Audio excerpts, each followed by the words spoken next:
Ang paghahanda sa pagpapatayo ng templo. Ikalimang kabanata. Matagal nang magkaibigan si Haring Hiram ng Tyre at si Haring David. Kaya nang mabalitaan ni Hiram na pinalitan ni Solomon ang ama niyang si David bilang hari, nagpadala siya ng mga opisyal kay Solomon. Pagkatapos nagpadala si Solomon ng mensahe kay Hiram.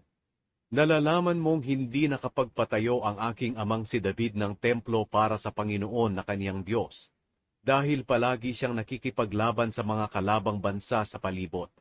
Hindi siya makakapagpatayo nito hanggang hindi pa ipinapatalo sa kanya ng Panginoon ang lahat ng kanyang kalaban. Pero ngayon ay binigyan ako ng Panginoon na aking Diyos ng kapayapaan sa paligid. Wala na akong mga kalaban, at wala na ring panganib.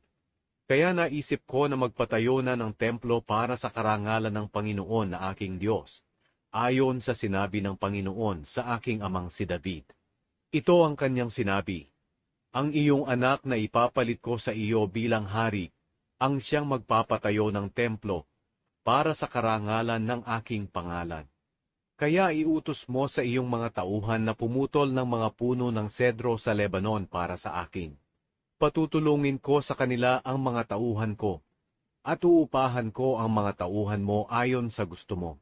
At alam mo rin na wala talaga kaming tao na mahusay pumutol ng mga puno, tulad ng mga tauhan mong Sidoneo. Tuwang-tuwa si Hiram nang matanggap niya ang mensahe ni Solomon.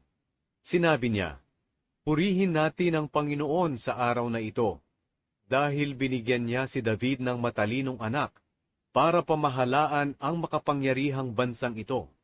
Kaya nagpadala si Hiram ng mensahe kay Solomon na nagsasabi, natanggap ko ang ipinadala mong mensahe, at ibibigay ko sa iyo ang mga kailangan mong kahoy na sedro at sipres. Hahakutin ito ng mga tauhan ko mula sa Lebanon hanggang sa dagat, at gagawin nila itong parang balsa, at palulutangin papunta sa lugar na pipiliin mo. At doon ito kakalagin ng mga tauhan ko at kayo na ang bahalang kumuha nito.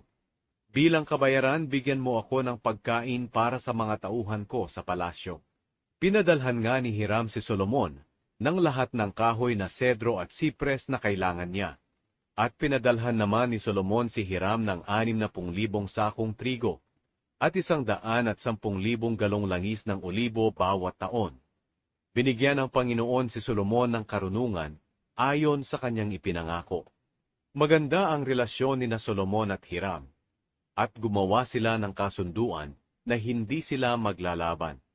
Pagkatapos, sa pilitang pinagtrabaho ni Haring Solomon, ang 30,000 tao mula sa buong Israel. Pinagpangkat sila ayon sa bilang na 10,000 bawat isang pangkat, at ipinapadala sa Lebanon bawat buwan. Kaya ang bawat grupo ay 1 buwan sa Lebanon, at 2 buwan sa kanilang lugar. Si Adoniram ang tagapamahala ng mga trabahador na ito. May 70,000 tao si Solomon na tagahakot ng mga materyales, at 80,000 tao na tagatabas ng bato sa kabundukan. Mayroon din siyang 3,300 kapatas na namamahala sa trabaho at mga trabahador.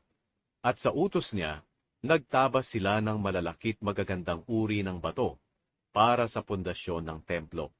Kaya inihanda ng mga tauhan ni Solomon at Hiram, kasama ng mga taga-Gebal, ang mga bato at mga kahoy para sa pagpapatayo ng templo.